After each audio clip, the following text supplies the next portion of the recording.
Jet lag, layovers, connecting flights. Travel English can feel overwhelming, but after today, you'll know exactly what every word means. I'm Chris. And I'm Jessica, and we're taking you from the airplane seat all the way to your hotel room with the most important travel English vocabulary you need to know. Let's go. Word 1. Window seat. Say it, win-do-seat,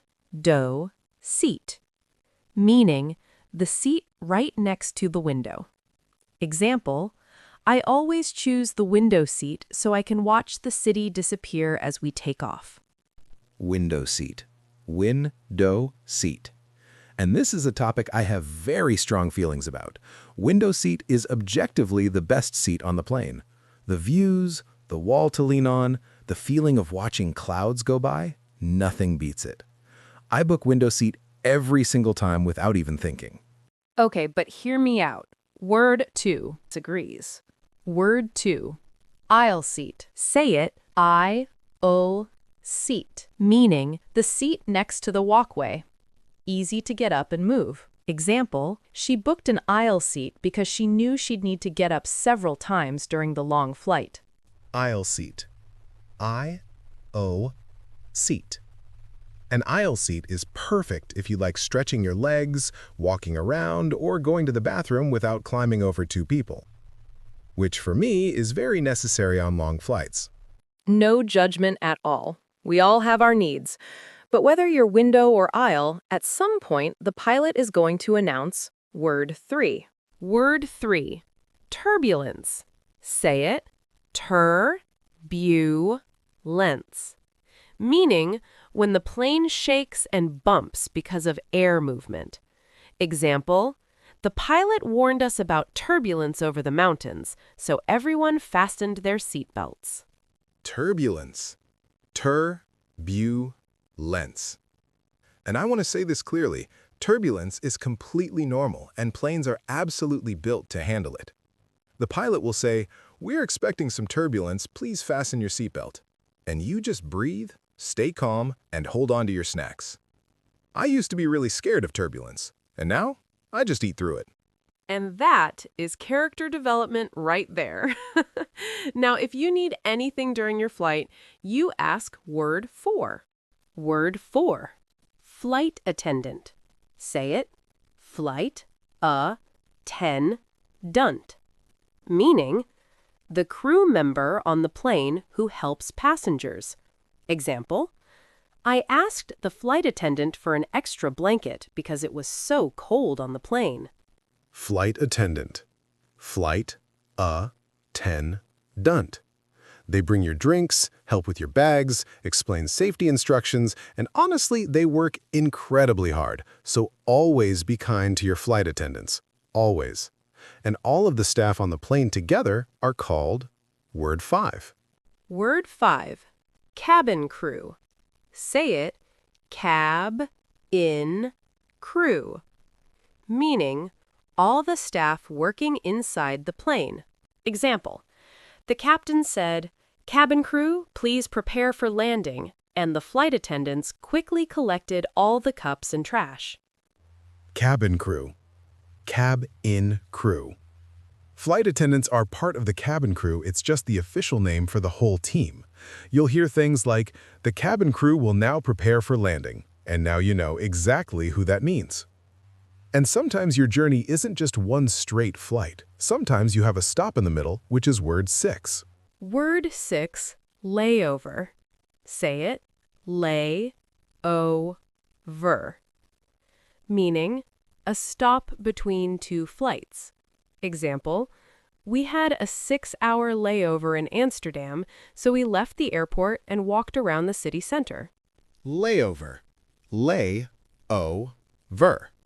So imagine your route goes from New York to Tokyo, but you stop in Dubai for 3 hours. That Dubai stop is your layover. Short layovers are stressful, but long ones? You explore the airport, eat good food, relax. And some airports are genuinely incredible. Singapore's Changi Airport actually has a waterfall inside it, so a layover there is basically a tourist attraction in itself. Absolute goals, honestly. Now your second flight that takes you to your final destination is word 7. Word 7. Connecting flight. Say it, connecting flight, meaning your second flight that takes you to your final stop. Example, my connecting flight to Bangkok leaves 2 hours after I land in Dubai, so I need to move quickly through the airport. Connecting flight. Connecting flight. And the golden rule here, always give yourself at least 1 to 2 hours between a connecting flight, because running through an airport with heavy bags is absolutely nobody's idea of a good time. Ask me how I know. Full sprint, not cute, never again. Anyway, word 8. Word 8. Jet lag. Say it, jet lag. Meaning, feeling exhausted and confused because of time zone changes. Example, after flying from Tokyo to New York, I had terrible jet lag. My body wanted breakfast at midnight. Jet lag. Jet lag. So you fly from London to New York, and your body thinks it's 2 a.m., but the clock says 7 p.m. That total confusion and exhaustion, that's jet lag. Best cures? Drink lots of water on the flight, get sunlight when you arrive, and try to sleep at the correct local time. And our last word in this section? Word 9. Itinerary. Say it I-tin-air-air-e, meaning your complete travel plan, where you go and when. Example, according to our itinerary, we arrive in Rome on Monday, visit Florence on Wednesday, and fly home on Friday. Itinerary. I-tin-air-air-e. It's like a schedule for your whole trip. Day 1 arrive, day 2 sightseeing, day 3 beach, day 4 food tour, everything mapped out. I personally have mine color-coded in a spreadsheet with tabs for each city. She genuinely does, and it's both incredibly impressive and slightly alarming at the same time. Okay, so those are all our plane and airport words, and now you've landed, you're exhausted, and you just need a bed. So let's talk about where you're staying. Word 10. Word 10. Accommodation.